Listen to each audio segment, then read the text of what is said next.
Ahmedabad cyber crime દ્વારા કરોડો રૂપિયાના આંતરરાષ્ટ્રીય ક્રિપ્ટોકરન્સી ટ્રાન્ઝેક્શન દ્વારા સાયબર ગુના આચરતી ગેંગનો પર્દાફાશ કરવામાં આવ્યો છે। અમદાવાદ સાયબર ક્રાઇમ દ્વારા ક્રિપ્ટોકરન્સી ટ્રાન્ઝેક્શન દ્વારા સાયબર ગુનાઓ આચરતી ગેંગનો પર્દાફાશ કરી મહિનાઓથી ફરાર આ ગેંગના 6 આરોપીઓની ધરપકડ કરવામાં આવી છે, જ્યારે 2 આરોપી જામીન પર છે। આ ગેંગ સામે 404 ફ્રોડની ફરિયાદો નોંધાવાઈ છે, જેમાં 300 કરોડ રૂપિયાના ટ્રાન્ઝેક્શન અને 16 કરોડ રૂપિયાની ઠગાઈ અલગ અલગ લોકો પાસેથી કરવામાં આવી હતી। આ ગેંગે ગાંધીધામમાં 1 કરોડ, અમદાવાદમાં 21 લાખ અને કુલ 54 લાખ રૂપિયાની ઠગાઈ કરી હતી। આરોપીઓ મૂળ એકાઉન્ટમાંથી પૈસા ટ્રાન્સફર કરી આંગડિયા મારફતે દુબઈ મોકલતા હતા, જ્યાંથી તેમને ક્રિપ્ટોકરન્સીમાં રૂપાંતરિત કરી અન્ય દેશોમાં ટ્રાન્સફર કરવામાં આવતા હતા। અમદાવાદ સાયબર ક્રાઇમ બ્રાન્ચે પ્રથમ વખત ગુજસીટો કેઠળ કેસમાં ફરિયાદ નોંધી છે અને તમામ આરોપીઓને ઝડપવા અને સીઝ કરવાની कार्यवाही शुरू करी है। जैसा कि आप जानते हैं कि साइबर क्राइम काफ़ी ज़्यादा स्पीड से बढ़ रहा है, तो एक गैंग का अहमदाबाद साइबर क्राइम ने पर्दाफाश किया था जनवरी में, जिसमें 54 लाख की डिजिटल अरेस्ट की फरियाद ली गई थी। उसमें गैंग को अरेस्ट किया गया था, उसमें 7 नाम खुले थे। उसी गैंग में पूछपरछ में पता चला था कि एक और विक्टिम है, कंप्लेनेंट है, और उसका भी 1 करोड़ 50 लाख के आसपास का डिजिटल अरेस्ट हुआ, स्कैम हुआ। उसके बाद गांधीधाम में भी इस गैंग के खिलाफ FIR हुई और एक अहमदाबाद में और विक्टिम मिला, जिसके इन्वेस्टमेंट फ्रॉड करके इसी गैंग ने 32 लाख रुपए उसका निकाला। और जब हमने इस गैंग का अकाउंट्स वगैरह देखे इन्वेस्टिगेशन में, तो पता चला पूरे इंडिया में 404 जितनी NCRP पोर्टल पे कंप्लेंट्स इस गैंग के खिलाफ हैं, और जिसकी कुल अमाउंट जो थी वो 16 करोड़ से ज़्यादा थी। और ये गैंग का मैं बताना चाहूँगा कि ये लोग जैसे डिजिटल अरेस्ट है, इन्वेस्टमेंट फ्रॉड है, अलग अलग टाइप के मोडस ऑपरेंडी से कंप्लेनेंट्स को के साथ चीट करते हैं, फ्रॉड करते हैं। और ये पैसा जो विक्टिम का है वो फिर अपने जो मूल अकाउंट्स हैं, यानी कि डमी अकाउंट्स जो काफ़ी सारे रहते हैं, 100-150, उसमें पैसा ट्रांसफ़र करते थे।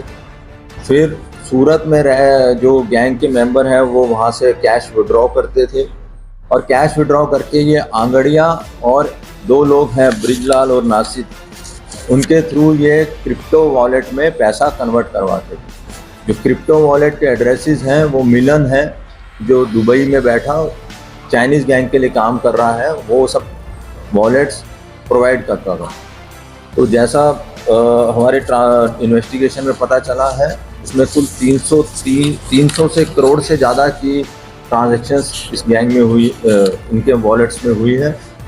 सिर्फ ये तो एक मिलन हमें लगता है कि सिर्फ सूरत का मॉड्यूल ही हमने बस्ट किया है, ऐसे बहुत सारे मॉड्यूल्स को वो दुबई से बैठा चाइनीज़ गैंग के लिए क्रिप्टो में जो साइबर क्राइम विक्टिम्स का पैसा है उसको कन्वर्ट करके देश के बाहर भिजवा रहा है। इसमें गुजसीटो अहमदाबाद साइबर क्राइम ने पहली बार गुना दाखिल किया है। इसमें अभी तक 2 आरोपियों की कस्टडी सावन और गोविंद की अहमदाबाद साइबर क्राइम ने ली है। 2 जो हैं धवल और ब्रिजराज वो जुडिशल कस्टडी में हैं, उनकी भी जल्द ही कस्टडी साइबर क्राइम अहमदाबाद लेगी। और बाकी जो 2 हैं केवल और हसमुख, वो बेल पे हैं, पर जल्दी हम उनको भी इस गुनाह में अरेस्ट करें। और इसके अलावा भी उनके पास कितने डिजिटल वॉलेट्स हैं या क्रिप्टो वॉलेट्स हैं, आंगड़िया वाले की भी पूछपरछ चालू है। जैसे वो बताएगा कि भाई और किस किस गैंग के पैसे वो दुबई या ऐसे वहाँ ट्रांसफ़र करता था। और मैं DCP साइबर लवीना जी और ACP साइबर हार्दिक माकड़िया और उनकी टीम को बधाई देना चाहता हूँ, क्योंकि गुजसीटो पहली बार दाखिल हुआ है, और मुझे उम्मीद है कि इससे थोड़ा साइबर क्रिमिनल्स पे डर जरूर स्थापित करने में मदद मिलेगी। और मैं फिर से दोहराना चाहूँगा कि जितने भी लाभ लोभन हैं, चाहे वो इन्वेस्टमेंट फ्रॉड के हैं, शेयर मार्केट के हैं या कुछ भी हैं, अहमदाबाद के सिटीजन्स उसमें ना आए। और डिजिटल अरेस्ट नाम की कोई चीज़ होती नहीं है।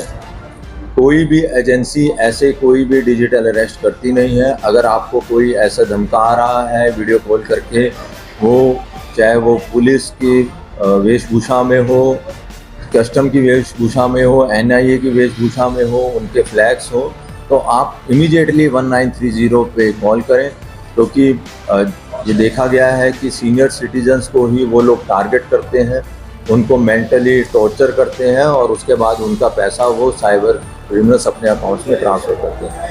तो ये बहुत तेज़ी से बढ़ता हुआ क्राइम है और मुझे उम्मीद है कि हम एक नई सीरीज़ भी शुरू कर रहे हैं। आपने अभी थोड़े दिनों में देखने को मिलेगा कि साइबर क्राइम को बचाने के लिए, सिटीजन्स को अवेयर करने के लिए एक बड़ी पहल शुरू कर रहे हैं और थोड़े समय में उसकी भी डिटेल्स आपके साथ में शेयर करूँगा। धन्यवाद।